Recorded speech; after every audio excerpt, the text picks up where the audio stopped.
Hi all welcome back to my YouTube channel Roopa vlogs Kannada. Hope ಎಲ್ಲರೂ ಚೆನ್ನಾಗಿದ್ದೀರಾ. ನಾನು ಕೂಡ ತುಂಬ ಚೆನ್ನಾಗಿದ್ದೀನಿ. ಒಂದು ವೀಕ್ ಆಯಿತು ನಾನು ವೀಡಿಯೋನ ಪೋಸ್ಟ್ ಮಾಡಿ, ಯಾವುದೇ ರೀತಿ ವೀಡಿಯೋಗಳನ್ನ ಪೋಸ್ಟ್ ಮಾಡ್ತಾ ಇರಲಿಲ್ಲ. ಬಿಕಾಸ್ ನಾನು ಸ್ವಲ್ಪ ಬ್ಯುಸಿ ಇದ್ದೆ.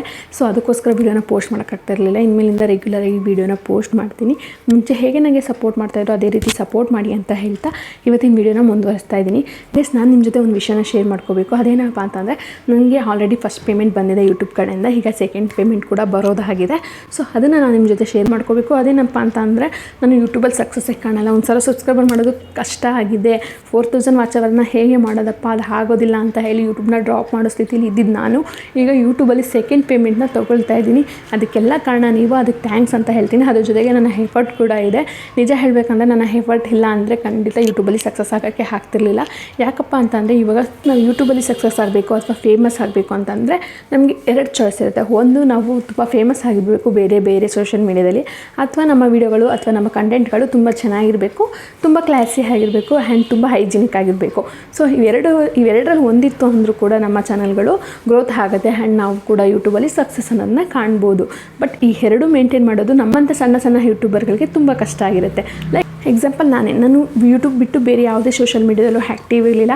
ಬೇರೆ ಯಾವುದೇ ರೀತಿ ಸೋಷಿಯಲ್ ಮೀಡಿಯಾದಲ್ಲೂ ನನಗೆ ಫಾಲೋವರ್ಸ್ ಕೂಡ ಇರಲಿಲ್ಲ. ಮೇ ಬಿ ಇನ್ಸ್ಟಾದಲ್ಲಿ 1,000-2,000 ಇರ್ಬೋದು ಅಷ್ಟೇ. ಅದು ಬಿಟ್ಟು ನಾನು ಯಾವುದೇ ರೀತಿ ಬೇರೆ ಸೋಷಿಯಲ್ ಮೀಡಿಯಾನ ಯೂಸ್ ಮಾಡೋದಿಲ್ಲ. ಲೈಕ್ ಫೇಸ್ಬುಕ್ ನಾನು ಯೂಸ್ ಮಾಡೋದು ಬಿಟ್ಟು ತುಂಬ ದಿನವೇ ಆಗಿದೆ. ಸೊ ನಾನು ಫ್ರೆಶ್ ಫೇಸ್ನ ಇಟ್ಕೊಂಡು ನಾನು ಯೂಟ್ಯೂಬ್ನ ಸ್ಟಾರ್ಟ್ ಮಾಡಿದ್ದು. ಬಟ್ ಅಷ್ಟು ಈಸಿ ಇರಲಿಲ್ಲ. ನಾನು ಯೂಟ್ಯೂಬ್ನ ಸ್ಟಾರ್ಟ್ ಮಾಡಿದಾಗ ತುಂಬ ಕಷ್ಟ ಇತ್ತು. ಬಿಕಾಸ್ ತುಂಬ ಜನ ಯೂಟ್ಯೂಬ್ನ ಸ್ಟಾರ್ಟ್ ಮಾಡಿದ್ದಾರೆ ಗಾಯ್ಸ್. ಲೈಕ್ ದೊಡ್ಡ ಇನ್ಫ್ಲುಯೆನ್ಸರ್ ಕೂಡ ಯೂಟ್ಯೂಬ್ನ ಸ್ಟಾರ್ಟ್ ಮಾಡಿದ್ದಾರೆ. ಆ್ಯಂಡ್ ಟೆಲಿವಿಷನ್ಸಲ್ಲಿ ಬರೋವಂಥ ಹೀರೋಯಿನ್ಸ್ಗಳು ಕೂಡ ಯೂಟ್ಯೂಬಲ್ಲಿ ಆ್ಯಕ್ಟಿವ್ ಇದ್ದಾರೆ. ಇದರಿಂದ ನಮ್ಮಂಥ ಸಣ್ಣ ಯೂಟ್ಯೂಬರ್ಸ್ಗಳಿಗೆ ಅಷ್ಟು ಅಟೆನ್ಷನು ಯೂಟ್ಯೂಬಲ್ಲಿ ಸಿಗೋದಿಲ್ಲ. ಆ್ಯಂಡ್ ನಾವು ಕ್ಯಾಮ್ರಾ ಯೂಸ್ ಮಾಡೋದಿಲ್ಲ, ಮೈಕ್ ಯೂಸ್ ಮಾಡೋದಿಲ್ಲ, ಆ್ಯಂಡ್ ತುಂಬ ಹೊರಗಡೆ ಹೋಗಿ ವೀಡಿಯೋಗಳನ್ನ ಮಾಡೋದಿಲ್ಲ. ನಮಗೆ ಎಷ್ಟು ಗೊತ್ತಿದೆಯೋ ಅಷ್ಟು ಮಾತ್ರ ಮಾಡ್ತೀವಿ. ಸೊ ಅದರಿಂದಲೇ ನಮಗೆ ಅಟೆನ್ಷನ್ ಅನ್ನೋದು ತುಂಬ ಕಡಿಮೆ ಇರುತ್ತೆ ಯೂಟ್ಯೂಬಲ್ಲಿ. ಯಾವುದೇ ಸೋಷಿಯಲ್ ಮೀಡಿಯಾದಲ್ಲಿ ಆ್ಯಕ್ಟಿವ್ ಇರಲಿಲ್ಲ. ಲೈಕ್ ಫೇಸ್ಬುಕ್, ಇನ್ಸ್ಟಾಗ್ರಾಮ್, ಈ ಎರಡರಲ್ಲೂ ಆ್ಯಕ್ಟಿವ್ ಇರಲಿಲ್ಲ. ಇನ್ಸ್ಟಾಗ್ರಾಮಲ್ಲಿ ನನಗೆ 2,000 ಫಾಲೋವರ್ಸ್ ಅಷ್ಟೇ ಆಗಿರೋದು. ಸೊ ಅದರಿಂದ ನನಗೆ ಯಾವುದೇ ಅಂತ ಸೋಷಿಯಲ್ ಮೀಡಿಯಾ ಸಪೋರ್ಟ್ ಇಲ್ಲ. ಸೆಕೆಂಡ್ ಒನ್, ನಾನು ರಾಯಲಾಗಿ ವೀಡಿಯೋ ಮಾಡ್ತಾ ಇರಲಿಲ್ಲ. ನನ್ನ ಹತ್ರ ಏನು ಮೊಬೈಲ್ ಇತ್ತು ಅದನ್ನೇ ಯೂಸ್ ಮಾಡಿಕೊಂಡು ಸ್ವಲ್ಪ ಸ್ಮಾಲ್ ರಿಂಗ್ ಲೈಟ್ನ ಯೂಸ್ ಮಾಡಿಕೊಂಡು ನಾನು ವೀಡಿಯೋನ ಸ್ಟಾರ್ಟ್ ಮಾಡಿರೋವಂಥದ್ದು.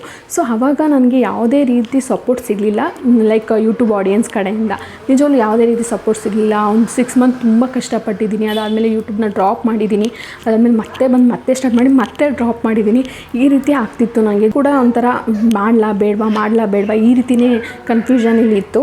ಸೊ ಅದಾದಮೇಲೆ ನಾನು ಇಲ್ಲ ಮಾಡಲೇಬೇಕು ಅಂತ ಹೇಳಿ ಯೂಟ್ಯೂಬ್ನ ಚಾಲೆಂಜ್ ಆಗಿ ತೊಗೊಂಡು, ಫ್ರೆಶ್ ಫೇಸ್ ಇದ್ರೂ ಪರವಾಗಿಲ್ಲ, ಯೂಟ್ಯೂಬ್ನ ಚಾಲೆಂಜ್ ಆಗಿ ತೊಗೊಂಡು ಎವ್ರಿ ಡೇ ವೀಡಿಯೋಗಳನ್ನ ಪೋಸ್ಟ್ ಮಾಡಿ ರಿಪೀಟೆಡ್ ವೀಡಿಯೋಗಳನ್ನೇ ನಾನು ಹಾಕಿದ್ದೀನಿ ಗಾಯ್ಸ್.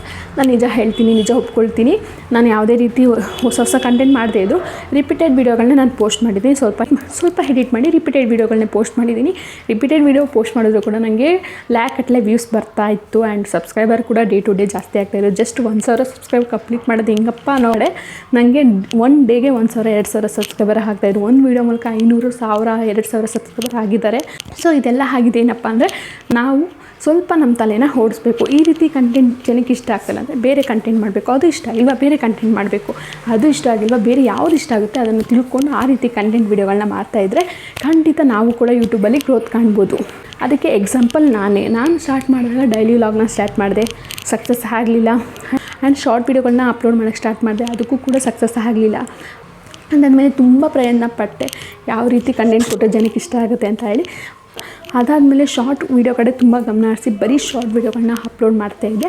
ಆವಾಗ ಸ್ವಲ್ಪ ನನಗೆ ಸಕ್ಸಸ್ ಅನ್ನೋದು ಸಿಕ್ತು. ಶಾರ್ಟ್ ವೀಡಿಯೋ ಜೊತೆಗೆ ಲಾಂಗ್ ವೀಡಿಯೋನೂ ಪೋಸ್ಟ್ ಮಾಡಿದೆ. ಬಟ್ ಲಾಂಗ್ ವೀಡಿಯೋದಲ್ಲಿ ಸಕ್ಸಸ್ ಆಗಲಿಲ್ಲ. ಗೈಸ್, ಯೂಟ್ಯೂಬಲ್ಲಿ ಪೇಮೆಂಟ್ ತೊಗೋಬೇಕು ಅಂತಂದರೆ ಲಾಂಗ್ ವೀಡಿಯೋದಲ್ಲಿ ನಮಗೆ ವಾಚ್ ಅವರ್ಸ್ ಕಂಪ್ಲೀಟ್ ಆಗ್ತಾ ಇರಬೇಕು. ಲಾಂಗ್ ವೀಡಿಯೋದಲ್ಲಿ ವ್ಯೂಸ್ ಬರ್ತಾ ಇರಬೇಕು. ಆವಾಗ ಮಾತ್ರ ನಾವು ಯೂಟ್ಯೂಬಲ್ಲಿ ಪೇಮೆಂಟ್ ತೊಗೊಳಕ್ಕೆ ಸಾಧ್ಯ. ಸೊ ನನಗೆ ಸಬ್ಸ್ಕ್ರೈಬರ್ ಜಾಸ್ತಿ ಆಯಿತು. 25K ಸಬ್ಸ್ಕ್ರೈಬರ್ ಕಂಪ್ಲೀಟ್ ಆಯಿತು. ಆ್ಯಂಡ್ 10 ವ್ಯೂಸ್ ಕೂಡ ಕಂಪ್ಲೀಟ್ ಆಗಿ ಮಾನಿಟೈಸೇಷನ್ ಕೂಡ ಕಂಪ್ಲೀಟ್ ಮಾಡಿಕೊಂಡೆ. ಅದಾದಮೇಲೆ ಹೇಗಪ್ಪ ಪೇಮೆಂಟ್ ತೊಗೊಳ್ಳೋದು? ಶಾರ್ಟ್ ವೀಡಿಯೋ ಅಪ್ಲೋಡ್ ಮಾಡಿದ್ರೆ ನಂಗೆ ವ್ಯೂಸ್ ಬರುತ್ತೆ, ವಾಚ್ ಅವರ್ ಆಗುತ್ತೆ. ಬಟ್ ಅದರಿಂದ ನಾವು ಪೇಮೆಂಟ್ ತೊಗೊಳಕ್ಕಾಗೋದಿಲ್ಲ. $100ನ ಈಸಿಯಾಗಿ ಕಂಪ್ಲೀಟ್ ಮಾಡೋಕ್ಕಾಗೋದಿಲ್ಲ. ಸೊ ನಾವು $100ನ ಕಂಪ್ಲೀಟ್ ಮಾಡಬೇಕಂದ್ರೆ ನಾವು ಲಾಂಗ್ ವೀಡಿಯೋ ಕಡೆನೇ ಫೋಕಸ್ ಕೊಡಬೇಕು. ಬಟ್ ನಾನು ಲಾಂಗ್ ವೀಡಿಯೋಗಳಿಗೆ ಅಷ್ಟು ಇಂಟ್ರೆಸ್ಟ್ ತೋರಿಸಲಿಲ್ಲ ಆಡಿಯನ್ಸು. ಆವಾಗ ನಾನು ಏನಪ್ಪ ಮಾಡಿದೆ ಅಂದರೆ, ಡೈಲಿ ವ್ಲಾಗ್ಸ್ ಜನಕ್ಕೆ ಇಷ್ಟ ಆಗ್ತಾಯಿಲ್ಲ ಅಂತ ಡಿಸೈಡ್ ಮಾಡಿ ಇನ್ಫಾರ್ಮೇಟಿವ್ ವೀಡಿಯೋಗಳನ್ನ ಮಾಡೋಕ್ಕೆ ಸ್ಟಾರ್ಟ್ ಮಾಡಿದೆ. ನಾನು ಏಕಾಏಕಿ ಇನ್ಫಾರ್ಮೇಟಿವ್ ವೀಡಿಯೋಗಳನ್ನ ಸ್ಟಾರ್ಟ್ ಮಾಡಿಲ್ಲ.